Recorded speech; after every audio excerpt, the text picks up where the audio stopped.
Saudi Arabia is known for several things, including being one of the richest oil-driven nations in the world. However, their reputation is fast growing to encompass their audacious projects. With one of the largest oil reserves in the world, you'd expect that they'd focus all efforts on their black gold. Instead, they're building a terra yacht, a crazy $8 billion floating turtle megacity called Pangeos. The origin: His Royal Highness Crown Prince Mohammed bin Salman has taken up core duties in ruling the Arab nation, as his father is now aged. The rule has come with several notable changes, including increased efforts to diversify their economy into other aspects. Following the COVID-19 pandemic, when oil prices dropped and demand was low, Saudi Arabia has now come to face with a hard truth. It cannot continue to rely solely on oil. One of its major oil buyers, China, was hugely hit by the pandemic, as travel restrictions were put in place, and both local and international travel almost completely shut down. In response, Vision 2030, which was first announced in 2016, is being revived, and efforts have been amplified. It has been described as a plan to free the kingdom from its dependence on oil exports by ushering in a new era of diversification and opportunity, driven by investment into key strategic sectors. In addition to creating a dynamic society with inclusive opportunities for all, the plan includes strategic investments in new industries, tourism, and a sustainable environment. In a book dedicated to the vision, Prince Salman says, "We have outlined a comprehensive and ambitious vision for Saudi Arabia until the year 2030. It is the first step on the journey towards a better, brighter future for our country and citizens." And the vision is indeed ambitious. 5 giga projects have been launched, including NEOM, a $500 billion city project currently under construction in the northwestern part of the country, off the coast of the Red Sea. It aims to be a futuristic metropolis built from scratch and operates completely on renewable energy sources. When completed, the smart city will rely on artificial intelligence, advanced robotics, and the Internet of Things. The city will also be a hub for biotech and digital industries. It has also been dubbed the Line. It is anticipated that it will be close to 30 times larger than New York City, being only 200 meters wide but 170 kilometers long, with a capability for 9 million people. It will have no roads, cars, or emissions, and will be powered by renewable energy. The project will also require the construction of an extensive network of bridges and causeways, which will connect the islands and provide transportation infrastructure. The bridges and causeways will need to be designed to withstand the harsh environmental conditions of the Red Sea, as well as potential natural disasters. Although it is still in the beginning phase, it is expected to be an engineering marvel that could redefine the limits of construction and design. Yet, this is not all. The Red Sea project is also being developed as a luxury tourism resort, centered around the treasures of the Red Sea, including 90 untouched islands, desert dunes, multiple beaches, and even dormant volcanoes. It is anticipated that by 2030, it will have up to 50 hotels, with 8,000 rooms, ready to receive people from all over the world. Another audacious project is the Qiddiya, a mini-city built over 300 square meters, centered around the youth and dedicated to sports, entertainment, and arts. It is being built to include theme park, sports arenas, and racetracks, to mention just a few. Thus, it is clear that Saudi Arabia is indeed a big visionary regarding larger-than-life projects and edifices that are out of this world. And this is why, when news of an $8 billion project called the Floating City of the Future began to make the rounds, it wasn't so much of a surprise that Saudi Arabia was the proposed location. But a floating city? The concept of a floating city completely deviates from the norm and the idea of terrestrial cities, which we have generally become accustomed to. When we build houses, we mostly build on the land and then go to the sea for boat rides, cruises, and vacations, but definitely not as a permanent destination. But certain cities like Venice, Lindau, and Bruges are built around canals and lakes, giving the illusion that they are floating on water. In marine communities, people have also devised means to build houses above the water, using strong rafts and elevated platforms. However, the idea of a whole city suspended in the middle of the sea is entirely different. One would normally term it impossible, but floating cities are not new. This is not the first time such a utopian city has been envisioned, conceived, and even drafted with architectural drawings. Let's take a brief look at the history. Beginning in the late 1950s and into the 1960s, architects began to seek solutions to various challenges plaguing urban development. One of their propositions was the creation of floating cities, and a few men not only pioneered this concept, but also made detailed plans for constructing such structures. One such was a man called Kenzo Tange, who came up with a master plan in 1960 to remedy the challenges faced by Tokyo as industrialization hit the urban town. He drafted intricate plans of a floating city in pyramid form that was to be called Tokyo Bay. Kiyonori Kikutake also envisioned a marine city, a floating metropolis in the ocean that would be self-sufficient and free from natural disasters such as earthquakes and flooding. Yet another architect, Paul Maymont, sought to proffer a lasting solution to Monaco's desperate need for space and designed a floating city called Thalassa on the coast of Monaco. It was a circular shell-like design with successive rings superimposed on each other, housing homes, hotels, offices, restaurants, and other facilities. As outstanding as it was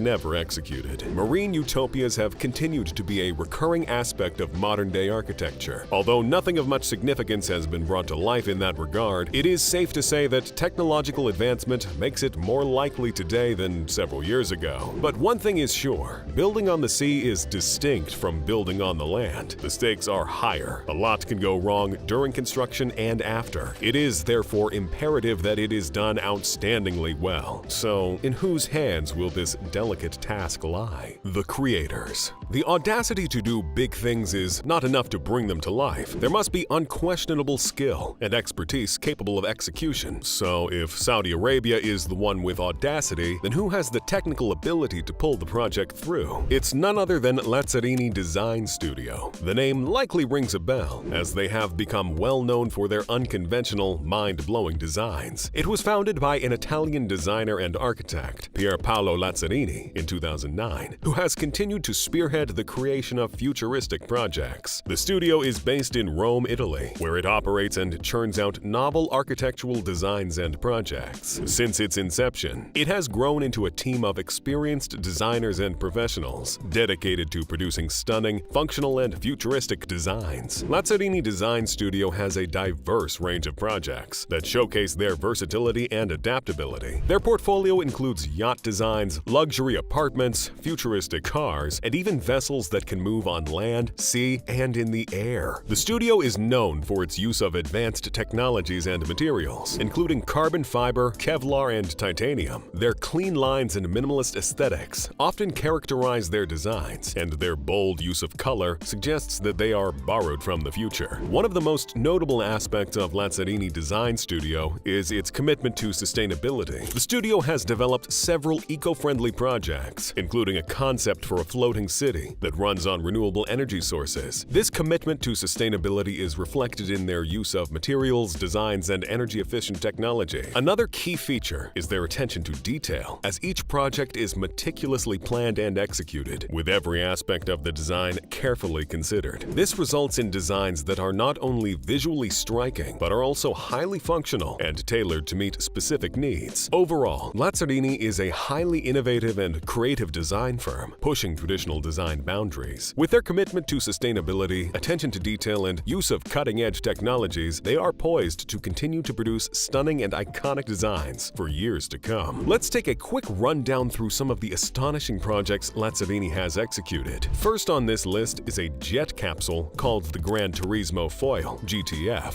which was designed as a flying yacht shaped like a spaceship and made of carbon fiber and fiberglass. It can lift itself 1 meter above the surface of the water, propel itself forward with specially made wings, and reach speeds as high as 13 knots. This design studio seems to have a great affinity for building yacht-like structures, with the ability to float on water, as is seen in many of their other structures. Another one is the Pearl Suite, a mobile floating suite that specifically targets the hospitality industry and consists of a circular hull and dome-shaped covering with luxurious facilities, which are all 100% solar-powered. It's a floating hotel room that is mobile and sustainable. It can also be fitted with an electric engine that can move the vessel at a speed of 5 knots from one point to another using GPS and autopilot technology. It includes a kitchen, toilet, and a convertible studio bedroom. It can transform the hotel industry by radically giving users a brand new experience. Next on this list are some of their wildest creations, including the Stratosphera, an ultralight sphere designed to accommodate 2 passengers and move move on water, land, and air. It sure looks like something from a sci-fi movie. Similar to this is the Air Yacht, which can move for over 48 hours at a stretch, powered by twin helium tanks on either side. Surprisingly, it can land both on land and water. While it cannot move on land, another yacht called the Pegasus can move on water and has rotating cylinders that make it possible to move on land. Lazzarini has also developed a system for bringing the world's best automobile creations to the water, using a new floating motor system that can be fitted onto any car. In addition to this, they have designed several phenomenal yachts, such as the F-33 Spaziale yacht, which is a 33-foot-long super sleek vessel with a striking futuristic line design, a 130-foot-long hyperyacht called Xenos, Embryon, a 24-meter translucent yacht with adjustable transparency, and Saturnia, a 328-foot-long super yacht with a private port for smaller yachts of up to 1.5 meters. But it gets even more interesting with the swan-shaped mega yacht Avantgardia, with a striking similarity to a swan. With such a track record, it is no surprise that they have come up with this sterling idea that's causing no small stir in the architectural space. The proposed $8 billion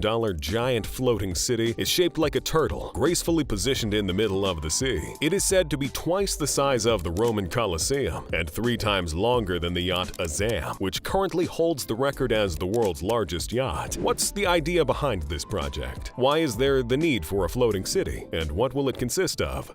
The idea. The Pangeos Terra yacht takes us on a journey to over 200 million years ago, when a supercontinent consisting of Africa, North America, South America, and Asia existed as a single mass. It was called Pangaea, derived from the Greek word for Mother Earth. With time, rifts began appearing in the Earth's crust as the Atlantic Ocean found its way through, and Pangaea split into the continents we know today. Lazzarini and Saudi Arabia are dreaming up a new continent and translating what once was into a futuristic expression. To begin this, a massive dry dock would need to be built, specially for the project. This would entail reclaiming some land from the sea and dredging over 100 hectares of the seabed to construct a massive dam. The Terra yacht needs a Terra shipyard tailored to accommodate its enormous size. This will offer easy water access and make launching the super vessel easier once it is fully ready. The shipyard will be flooded using the dam's water reservoir, and then the Terra yacht will be lifted and left to float on the water's surface. This is one of the reasons why Saudi Arabia has been considered the perfect location, since it has the much-needed space available. King Abdullah Port is the suggested site of construction. The shipyard will be 650 meters wide and 600 meters long. With a width of 610 meters and a length of 550 meters, the gigantic structure will take the shape of a sea turtle. It is unclear why this particular shape was chosen, but it is undoubtedly one factor that makes this project awe-inspiring. There are speculations that it could be linked to ancient mythology. You may have already seen the picture of a giant turtle carrying the world on its back. Different cultures have varying versions of this, but they all point to the concept of a world turtle. It is believed that in the world's creation, the soil was piled on the back of a giant sea turtle, and it continued to grow until the creature was carrying the whole world. At this point, we may need to sit the designers down for a chat concerning their deep ideation process, which is borrowing so much from history for such a modern project. Now, to the structure of the floating city. The hull consists of 9 separate bows, subdivided into different sections, across a 30-meter draft. The mechanism that keeps the megastructure afloat is embedded in the nether region. It consists of 30,000 cells, which provide what the design studio describes as an unsinkable floating solution. The Pangeos will also be powered by 9 high-temperature superconductor engines, with each one being fueled by renewable onboard energy sources and capable of 16,800 horsepower. These engines can move the floating city as fast as 5 knots. Several renewable energy sources will power the Terra yacht as it moves on its endless voyage around the waters of the world. These will include solar panels, wind turbines, and ocean currents. The rooftop area is lined with solar panels for harnessing solar energy, and the wings of the yacht are designed to generate energy from the breaking of the waves. This means that as energy is being expended through one means, it will be replenished through another, so it will continue to move with zero emissions. This design also includes an advanced water filtration and waste management system, ensuring that the yacht is self-sufficient and environmentally friendly. In addition to its sustainable features, the Terra yacht also offers a range of amenities and features that make it a luxurious and comfortable living space. The yacht will feature a range of restaurants, shops, recreational facilities, residential apartments, private villas, and hotel rooms. There will also be a rich selection of shopping malls, resorts, parks, beach houses, and air and water travel terminals. An aerial view of the Pangeos shows a port at the center of the edifice, which will also have room for private yachts and boats owned by residents. It also houses an array of greenery, including trees and manicured lawns in various parks and gardens, strategically positioned throughout the city. Specific housing arrangements and interior design have not been released, but we can speculate based on the exterior design and popular yacht design features. There will likely be different categories of housing options, with varying prices, beginning with small, regular spaces to more expensive apartments and even luxurious spaces fit for royalty. It is also expected that there will be 19 luxury apartments and 64 living quarters on each of the wings of the turtle-like structure. The rooftop will have shell-like homes, which will be made up of 72 terraces that overlook the sea, or the center of the city. According to the plan, this crazy floating megacity is expected to house as many as 60,000 people, all suspended in the middle of the sea. However, it may only be accessible to very wealthy individuals who will be able to afford the cost of the luxurious ocean-bound home. Life on the yacht promises to be clean and free from environmental pollution, crime, and day-to-day stress. Each resident will have access to world-class facilities and will have access to easy travel via sea and land via on-site ports. There will also be flying vehicles that will be used to access various locations within the city. One remarkable thing to note about this project is that ultimately the Terra yacht will not have a particular home or port. Instead, it will continue on a perpetual cruise. The destination will, in fact, be the journey. Due to its huge mass, it will have a maximum speed of only 5 knots, which is about 5.7 miles per hour, or 9.2 kilometers per hour. Funding the project. The Pangeos Terra yacht project is an ambitious and innovative project that will require a significant amount of funding to complete. Construction is slated to begin in 2033 and will take a total of 8 years to finish. Currently, the cost of the project has been put at a whopping $8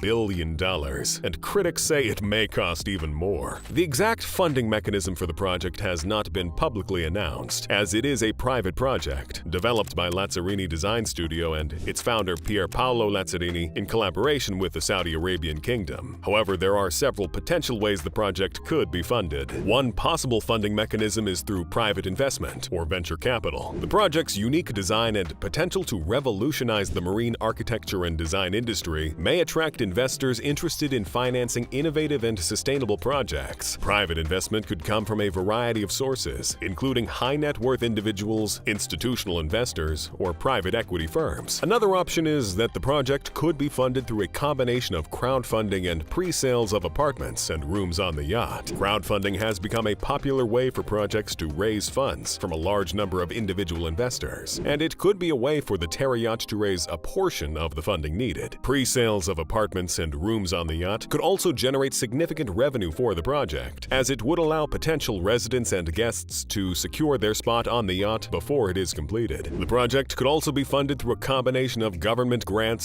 subsidies, and tax credits. Governments around the world have shown a growing interest in supporting sustainable and innovative projects, and the Terra yacht project's commitment to sustainability could make it eligible for government funding. Overall, the Pangeos Terra yacht project funding will likely come from a combination of all of these: private investment, crowdfunding, pre-sales, and government support. However, Lazzarini Design Studio has so far launched a controversial crowdfunding project on the official page of the Terra yacht to begin to raise much-needed funds. People can now purchase virtual NFT entrance tickets and tours from as low as $16 and virtual VIP appointments starting from $160. All these will be perpetuated through the metaverse and will give people who believe in the project the opportunity to own a chunk of it before it is built in the real world. Yes, these fees are a measly sum compared to the amount that's needed to build the Pangeos, and we expect to get more insight into the financial situation as time goes on. Perhaps Saudi Arabia will step in as a major stakeholder and financier.